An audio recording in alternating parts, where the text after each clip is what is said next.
Good morning guys, কেমন আছো তোমরা সবাই? আশা করি অনেক ভালো আছো, আর আমিও কিন্তু অনেক ভালো আছি।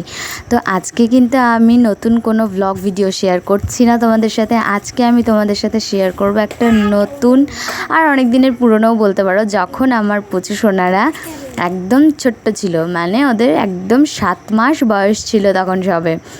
সবে কিন্তু গাইজ ওরা সবে বসতে শিখেছিল। আর এখানে দেখতে পাচ্ছ আমি ওকে ধরে টানাটানি করছি, কারণ ও গ্রিলটা এত শক্ত করে ধরে রেখেছে, মানে ও ছাড়তেই চাইছিল না। তো আমি ওকে ধরে একটু বসিয়ে দিলাম।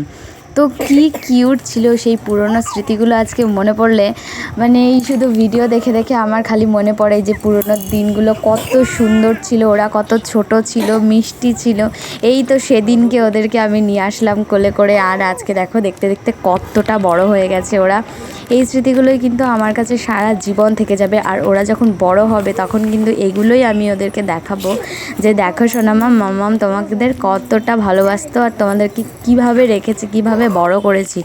আসল কথা কি বলো তো, যাদের টুইন বেবি তারাই একমাত্র বোঝে যে দুটো বাচ্চাকে একসাথে মানুষ করা ঠিক কতটা টাফ, কিন্তু করতে হয়, কিছু করার নেই। তো এখানেই দেখতে পাচ্ছ ও কিন্তু ভীষণ মানে খুশিতে আছে। বিথি, কই তুমি? তুমি কই? এই যে, এই যে টুকি, টুকি।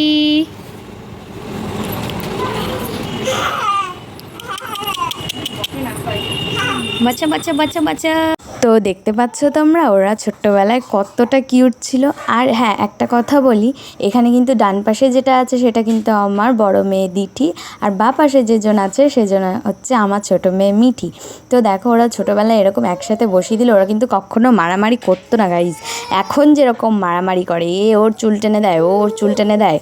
অনেক দিন পর আজকে এই পুরোনো ভিডিওগুলো আমি দেখছিলাম, তো ভাবলাম তোমাদের সাথে একটু শেয়ার করি। আর এই এক্সপিরিয়েন্সগুলো আমি ভগবানের কাছে প্রার্থনা করি ওরা যেন সারা জীবন এভাবে হেসে খেলে সুস্থ সবল থেকে বড় হতে পারে। আর তোমরাও ওদেরকে অনেক অনেক আশীর্বাদ করো, অনেক অনেক ভালোবাসা দিও, যেন ওরা ভালো মানুষ হতে পারে।